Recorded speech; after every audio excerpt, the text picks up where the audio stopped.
And what is up, everyone? It's me, Pat, joined actually with the man that I thought I'd never see again.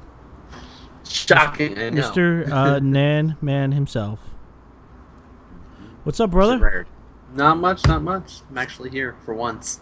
I know. I've been so busy the last few months and getting sucked into real life stuff. Who does real life nowadays? I know, like work and all that stuff. Psh, madness. But I'm actually here.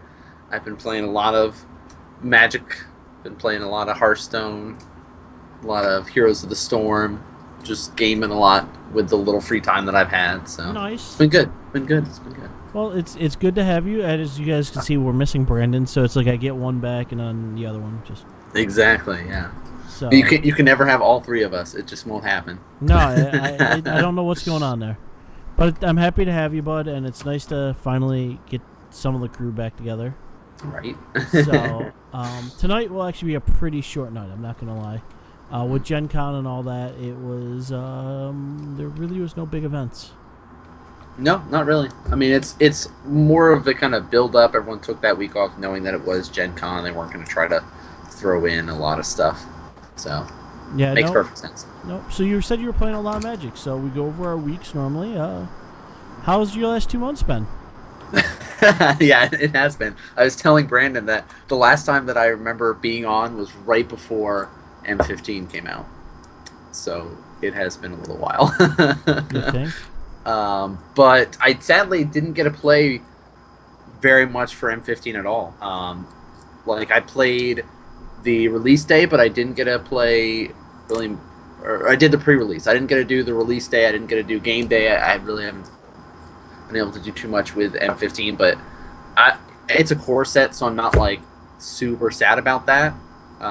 Since I finished up my Ravnica cube, so if I want to draft, I can just draft that. And then I got sucked into Commander and made 2 Commander decks. Who's your commanders? I've got Phoenix, of course, because course. I was like, you know what? I want to get into Commander, and what is the best way to get into Commander? It's to troll people. That's the best way. And, I figured I would play Phoenix, have a black, blue kind of mill style. Is it like creature stall, or is it like kill things and then mill you stall? It's much more of the spell-oriented style. Okay. I mean, I'm running like the sewer guy that's power and toughness is equal to the number of cards in target player's graveyard. Whenever that player casts a spell, they mill the top card. Consuming aberration and stuff like that. So if I get one of those out and I've got my commander, it's just like, all right, and you're dead. That was fun. But it takes a little bit to build up to that. I did actually go to my shop's commander night that they did, and I knew commander is a popular format, but it was packed. Like, this is probably the most people Commander I've seen in a awesome. long time. Yeah, it was a lot of fun to play. We had 6 or 7 5-man pods going. Yep. And I got second in my pod, so I was pretty happy with that. Lost to Slivers, so you guys haven't learned in Commander that when you guys see slivers, you kill them really quickly. Well, I was going for him. I had Ashiok out. Was like, nope, exiling your cards, get rid of that crap. Can't wombo combo off.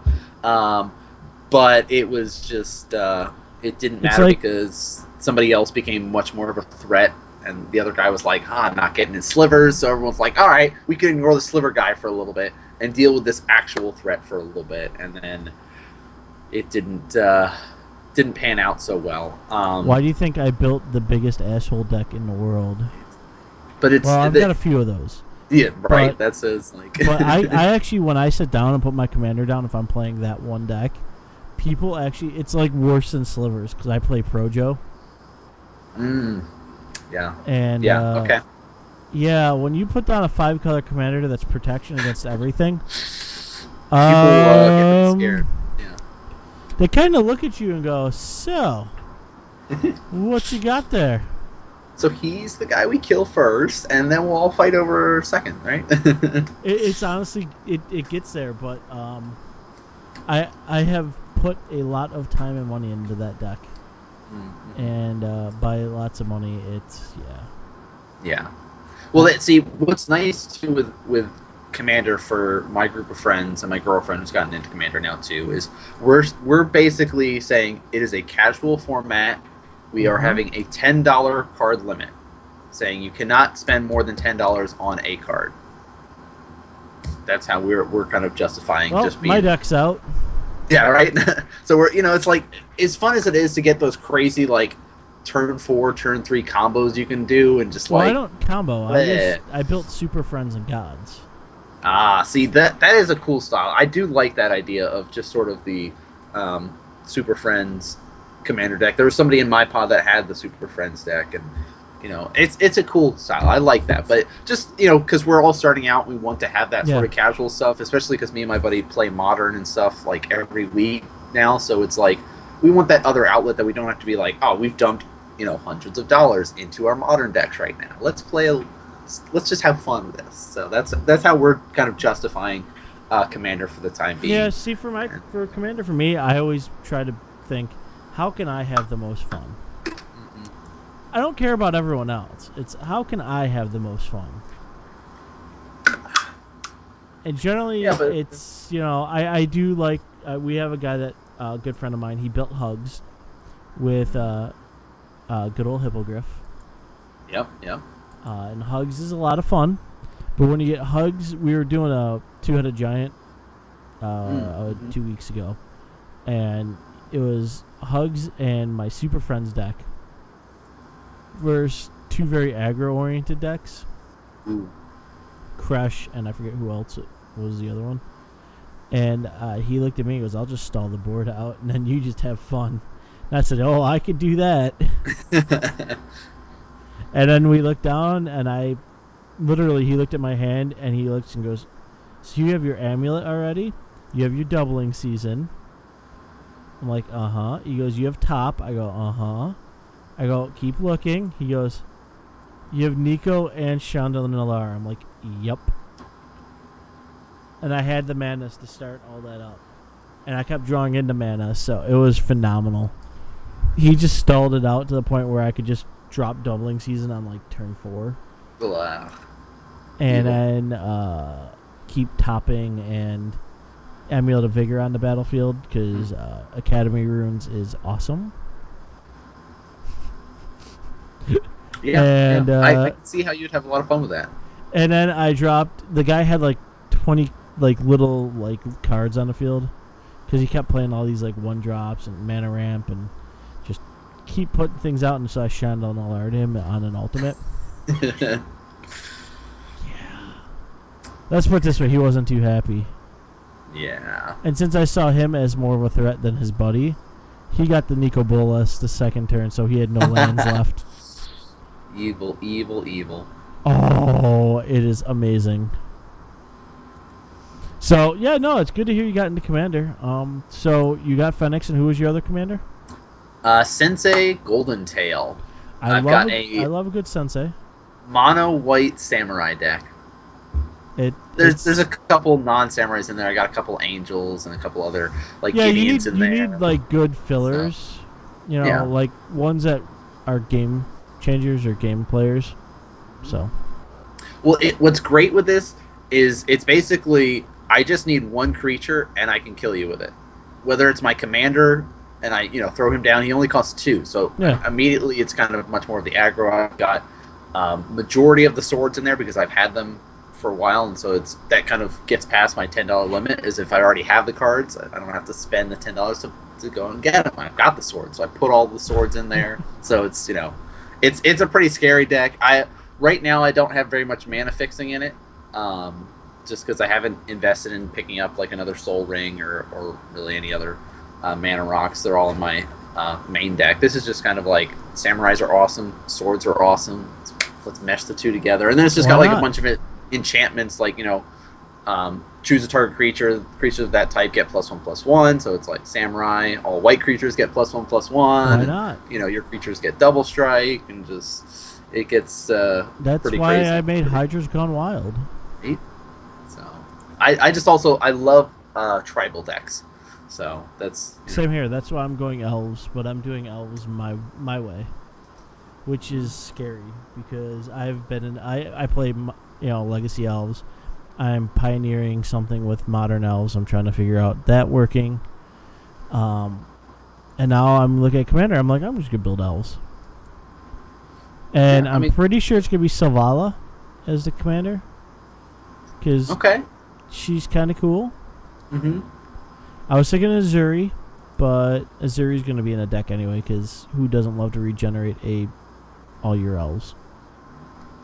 Everyone all the time. all the time. All the time. So, no, I'm looking at that. Like I said, I have Marith in the works. I have an Alaro in the works because I like to be trolly. Yeah. There's about 4 other decks. Hannah Ship's Navigator is going to be my pillow fort deck, so it's lots of fun. Anyways, so let's talk about. You knew I was going to Syracuse, right?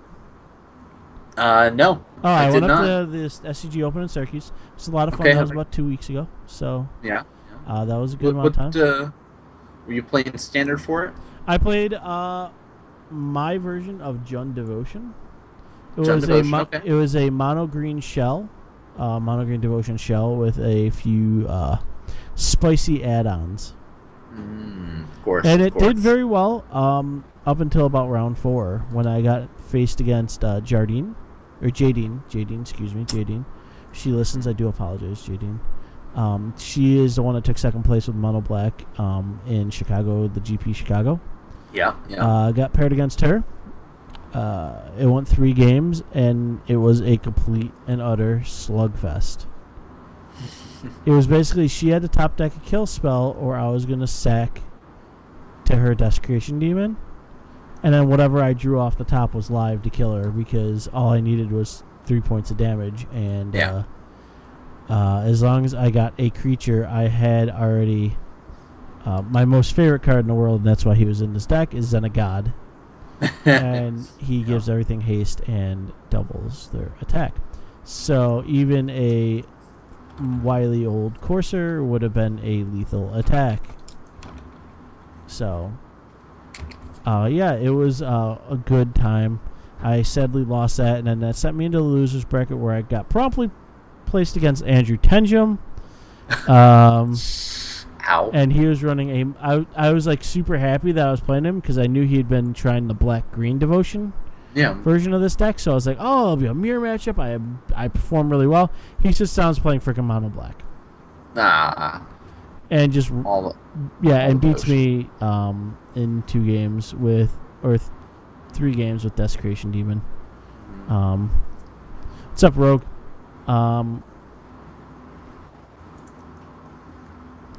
And so it was one of those things, and unfortunately, when you get down into the losers bracket, I just couldn't dig myself back out, and I ended up dropping. But it was a good time. I definitely learned a lot there. So that's why I've actually deconstructed all my decks except for a few. Okay. Well, Rogue, we could definitely help you out with that. So. We are a teaching group, and I happily will answer any question you got. So did you run into any of the Rabble red decks? That's why I dropped right there. When I hit the losers bracket, literally I ran into 3 in a row. After I was just looking through the deck list. Second and third place both were the Rabble red decks. Yeah, dude, it was literally like Rebel red everywhere. Yeah, see, I had fallen off and had not been following Standard since before M15, just for the fact that I got so sick and tired of mono black. It's fine. Like, I have no problem playing against it. Like, the deck I was playing was a pretty much draw. Mm-hmm. Like, it was gonna be close no matter what. Yeah. The problem being, Rebel red. I expected it, but I didn't expect it as much as I saw it. Mm-hmm. Literally, I tried to just... Because you could have gone X and 4, X and 5, and gotten into the money. And it just... I'll tell you what, Rebel Red 3 times in a row just kind of hurt your pride. Yeah, that's when you're like, okay, well, as fun as it is to deal with a mono red aggro deck, I think I'm done. 3 in a row, that's my limit. But I don't know. Looking through at least the decks that place top 16, there's a decent variety. It's not just the devotion decks. Like I was actually a little sad I did not play my control deck. I was gonna play blue white control. Mm-hmm. And it was my version, which is the version that no one ever sees and everyone hates. Yep. It's the Faded Retribution version. Mm-hmm. I put a faded on. I put 1 faded in and 4 quickens. And no planar cleansings, because I'm not a fan of the planar cleansing version. Yeah, right. And so I run my verdicts. I run a faded, and I run, I really just kind of run your basic blue white deck. But I'll tell you what, I played in a side event, Win-A-Box, and I had a guy, and we won a box. Oh, nice. But he did not see the faded. He was playing out, and it got to turn 7, and I was waiting for it, and I'm like, I know he was a junk mid deck,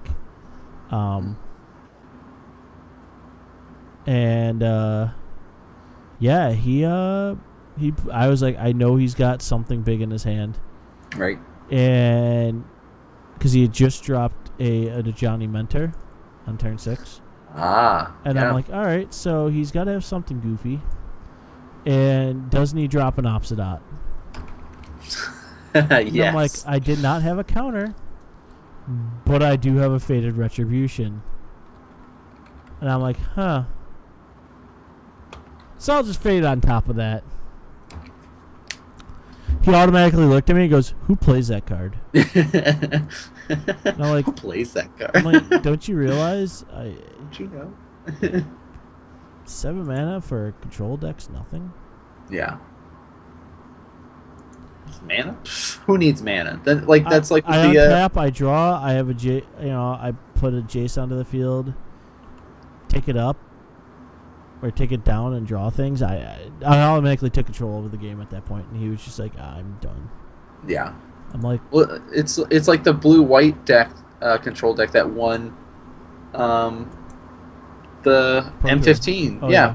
It's just like, I'm just going to untap my stuff, and I'm going to draw cards. What's up? Yeah. So. No, that was a Planar Cleansing version. It was good. I'll tell you, I did see a green-white aggro deck in one of the ones I was facing. I did blow it out pretty handily. It was a lot of fun. But yeah, so this week, guys, there was no open. There was no big events. The reason being, what we do is we go over events and we go over decks and what we like, what we saw and what was good. And the problem was we had Gen Con, which I don't know if you watched Gen Con at all. We had a few new spoilers hit. Thumbs up. So we all know Cons of Takir is going to be a Shards set. Yep. And they actually are putting the Tri-Lands in at an uncommon slot. So, yeah. You should actually, while drafting, do pretty well on that and be able to pick up something. Yeah, you shouldn't. Yeah. You shouldn't have any issues with being able to have kind of all the colors you want. Yeah. And then we got 1,000 Winds, got a Mardu.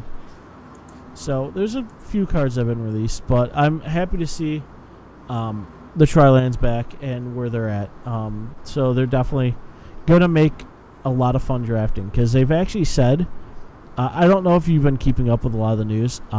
The way they want Cons to draft is large set, which is Cons first, and then large set, and then Dewey, which is the small set in the middle, together, and then they want a whole new large set to draft all by itself at the end.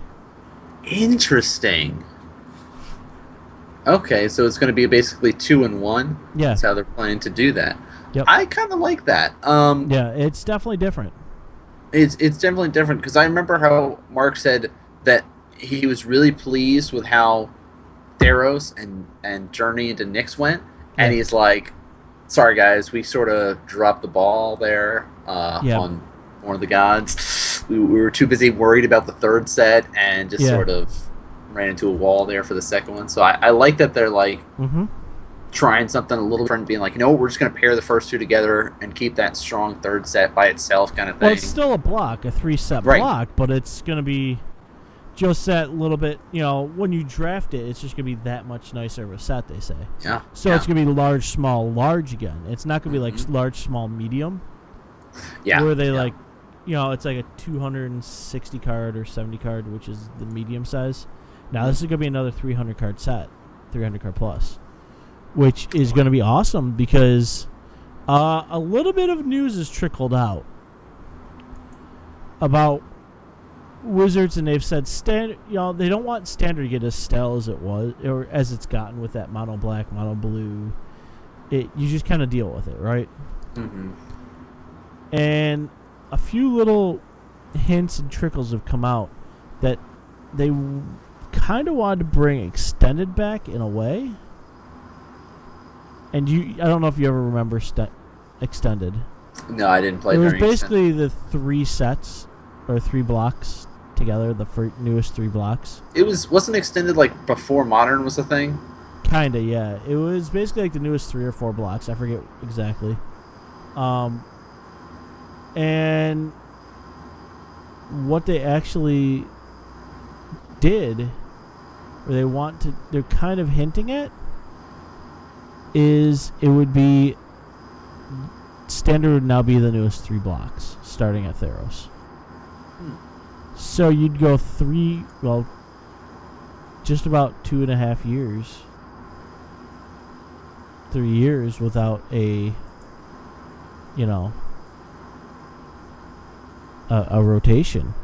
So you'd get. Yeah. It would make things spicy. Just think if you had Innistrad, Ravnica, and Theros together. That would be cool. Mono Black would have been really stupid a long time ago with Liliana the Veil. Yeah. That's the only thing that I'm like worried about is if we get stuck where it's like where things stay for much longer, if the same sort of top tier decks just sort of dominate and just nobody can really kind of edge their way in there and adjust that any. Well, the goal would be hopefully that they can keep kind of adjusting it with sets they're putting in. That would be the goal. Only time will tell. Yeah, I mean it's something that hasn't been official or anything like that.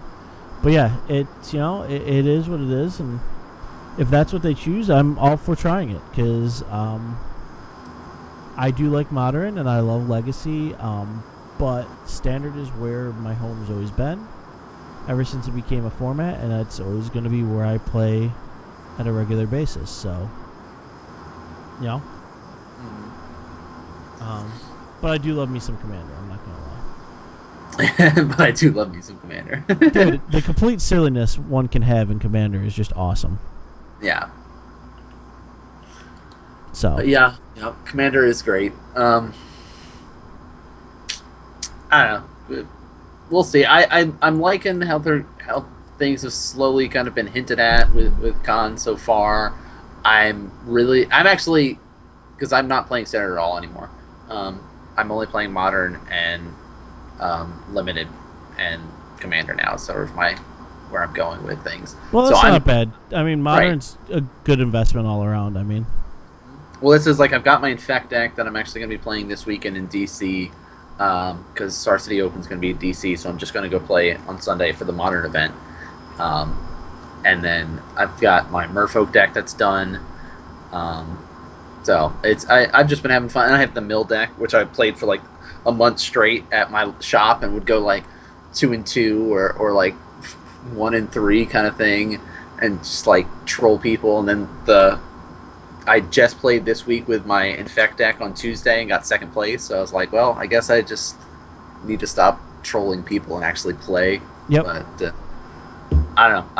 I'm excited to actually get back into Standard too, with cons, because it's looking like I'm gonna enjoy it a lot more than what sort of I have been for Standard. And I love the idea that Morph is back. I've got to say that. Morph was 50-50 with me. It was either amazing or it was just like the worst thing ever invented. There was like no middle ground with Morph. Yeah. I was like, oh, look at that, Morph. You got a 2/2 guy there. I'm more looking forward to Prowess. Prowess. Yeah, Prowess. Yeah. Prowess. Whenever you cast a non-creature spell, that creature gets +1/+1 until the end of the turn. Yep. It's pretty sweet. I also love Raid too, which is another new mechanic. Raid looks interesting.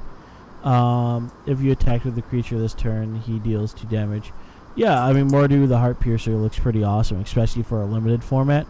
Yeah. You attack with mono red guys, and then you put another mono red guy out, and he can do 2 damage to a creature or player.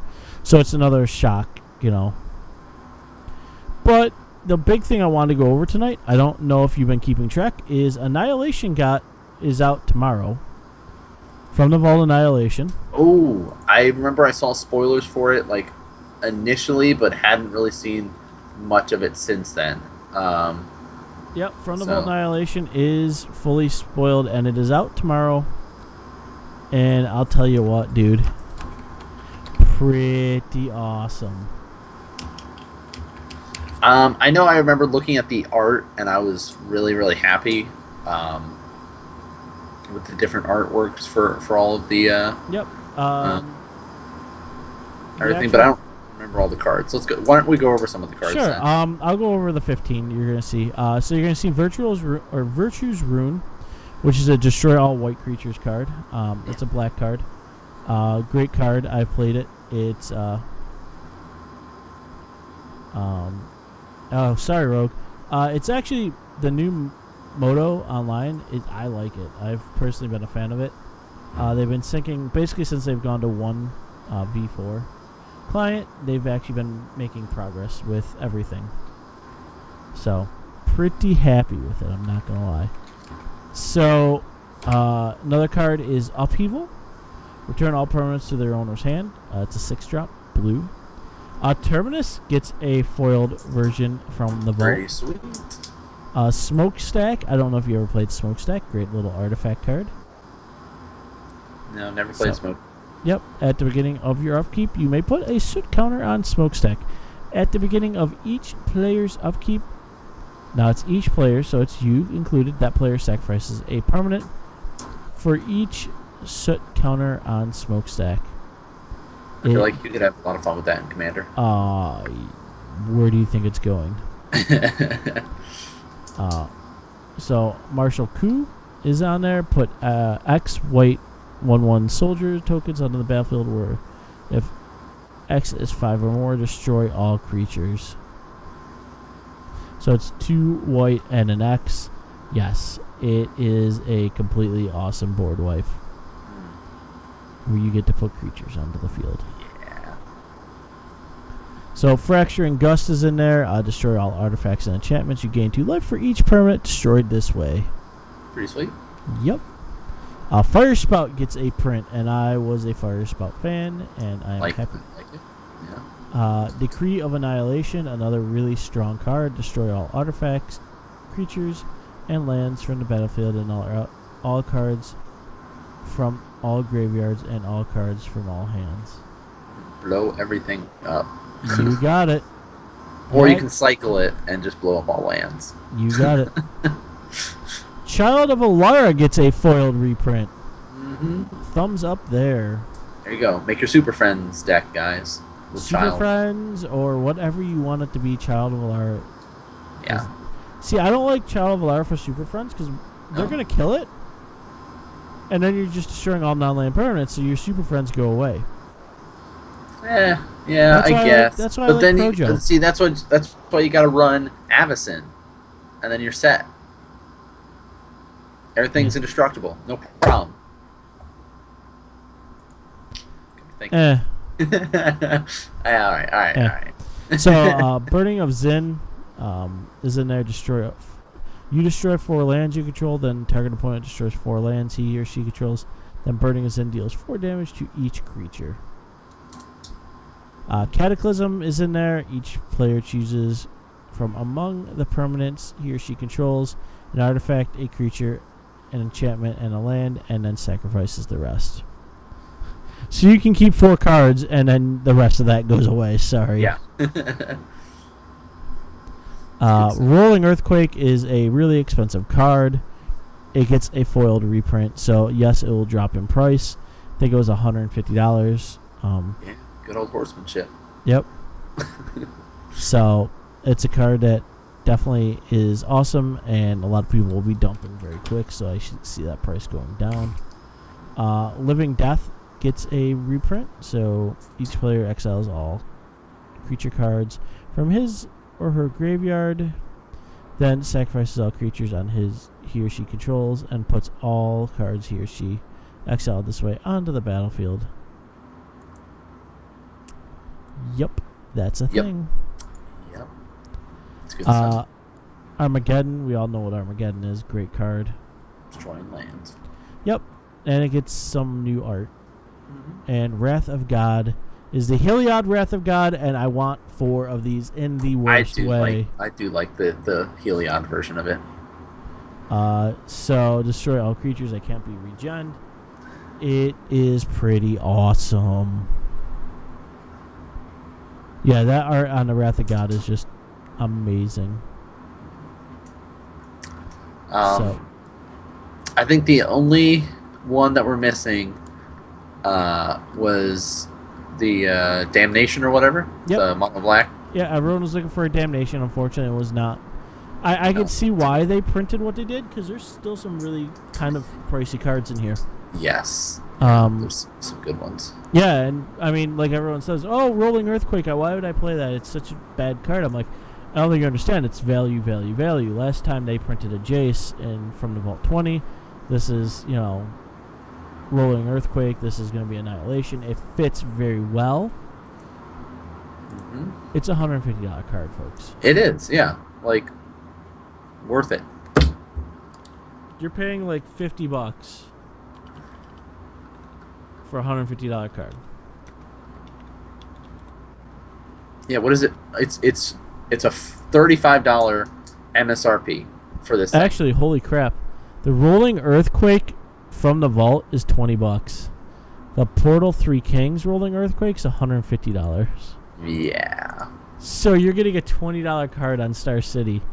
I think that's going to sell out right quick, folks. Mm-hmm. Yeah, I like this a lot. Mm-hmm. A lot of the cards in here, you're going to be able to get some good use out of, especially for you Commander players. Yep. Like, it's going to be great. So, this one's more built, I think, for the Commander. I mean, right. Yeah, you get like a Terminus that you can, make it look pretty, and Burning of Zin, maybe Fire Spout, yeah. Stuff like that. Yeah, okay. Wrath of God, yeah, that's played. Those are played in other formats, but most of it will sit in a great format called Commander. And Terminus too. I mean, like I say, it's just it's good. Mm-hmm. And this is what Commander guys live for, is tricking out their decks and putting in these foils and making them look really cool. I'm not gonna lie, I have other Jace the Mind Sculptors. I have regulars and foiled versions from Worldwake, but what's in my Commander deck is my From the Vault one, because I love that real shiny foil of it. Yeah, which makes perfect sense. And with the set only being like $35, like, you guys should have no problem picking up a box. And it comes out tomorrow, doesn't it? Yep, it hits tomorrow, and yeah, I definitely would pick it up. So yeah, I didn't get to pick up the From the Vault 20, which I'm kind of sad about. Because you can still buy them for about $150 on eBay. Yeah, that's the thing. It's like they're expensive. They are, but it's this actually not a bad value. Right. There's a lot of good ones with in From the Vault 20. So this one though is much more up my price range. So yeah, From the Vault 20. Yeah, $140 sealed. Yeah, and I guess with Jace from the Vault is still like $100 card there. So yeah, it's good. $135. I'm sure you can get it close to $100. And I mean, there's some good cards still in there. I mean, there's Keswick Wolferon, Chameleon Colossus. Which I do like the Chameleon. Who doesn't? Char, Impulse, Tangle Warrior. Mm-hmm. So, I mean, there's still really good cards. It's just a matter of, do you want to spend the money on it? Yep. I don't know. I might have to. I know. I do want to pick one up just for the pure collecting value of it, because I'm a big fan of collecting stuff. Plus, there's cool Cruel Ultimatum, which is one of my favorite cards of all time. So. Cruel Ultimatum is pretty sweet. Yep.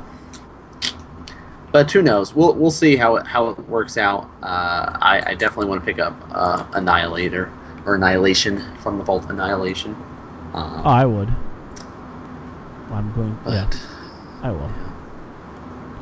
So other than that, I mean, like I said, there's Factor Fiction, Dark Ritual, Thrawn Dynamo, Hymn to Turok, so Sword to Plowshares.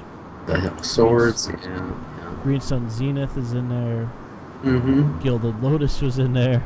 There you go, all you Commander players. I was going to say that's Commander if it's not anything else. So I mean, there's a lot of good cards, and you just pick them up as quickly as possible, and just you run with it. You run with it. Venser. Oh yeah, there was Venser. Yo. So yeah, other than that, I mean, really, it's been a really wonky, kind of really nothing going on, slow week. And there's nothing wrong with that. You know, it is what it is. It is, but that's fine. I mean, that's sometimes how it goes. Yeah. The quieter weeks there for you guys to relax. Enjoy the time off. Get ready for the next set of games to be played.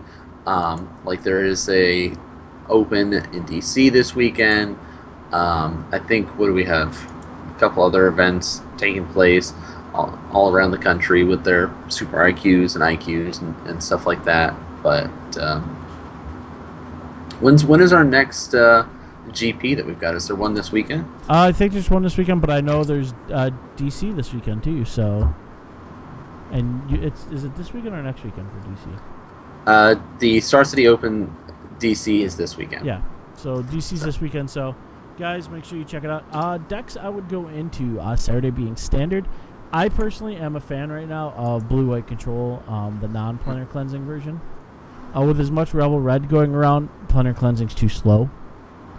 I think that Detention Sphere and all that just rocks their world way too much. So that's me. That and also a Jace tick-up really kind of hurts them. So that is what I would go into if you guys are planning on playing Standard. Legacy, I'm always a fan of Elves, but Elves is kind of expensive to build. So, and Miracles, of course, the last 2 weeks has won. So, I mean... So, there's that to think about. Yeah. So, make sure you're already ready for Miracles. Delver's always a good pick, not gonna lie. Or if you want to be like Feline Longmore, who is an amazing person. I got to meet her and have a good long talk with her. High Tide is always a fun time. Ah, yes. Dude, I got to sit with her, and she is an amazing altarist. She does altars. Mm-hmm. And her binder is loaded with all her work, and it's absolutely gorgeous. And she does some amazing work, I'm not gonna lie. Yeah, I bet. So I don't know. I'm still not going to be doing any Legacy. I'm going just for the Modern. So I'm just going to be driving 40 minutes, hop the metro for 40 minutes, and then boom, playing the event. There you go. Since it's relatively close for me to be playing in, but I'm excited to play because Baltimore, there was an Infect deck that got 4th place. Yep. Syracuse had a 12th place one, which is one of our guys from our store. Oh, nice. Yep. He was playing his budget Infect, as he called it. Which was the mono green one? Yeah. Yeah.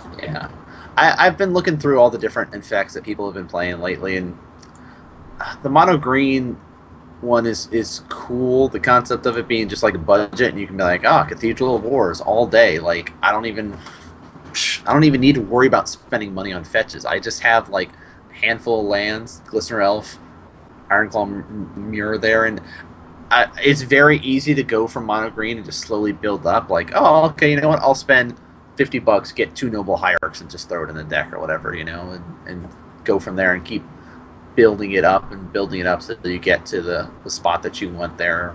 But I don't know. The mono green, I think if you're going to run Infect, you have to run blue. Yep. You just have to.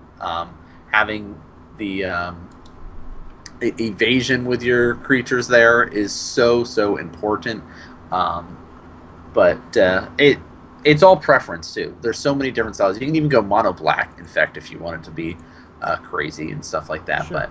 But yeah, I'm running a bug. Still have the black in mind because I think Abrupt Decay is one of the best removals I can have for my sideboard. So I would agree. I would actually tend to agree with you there. Yeah, I mean, Liliana is scary, so being able to get rid of her is important. Blood Moon is scary, so being able to get rid of that's important. So I don't know. We'll see how things go. I don't know how many people are actually going to be going just to play for the Modern event, and how many people there from day one are just going to switch over to the Modern.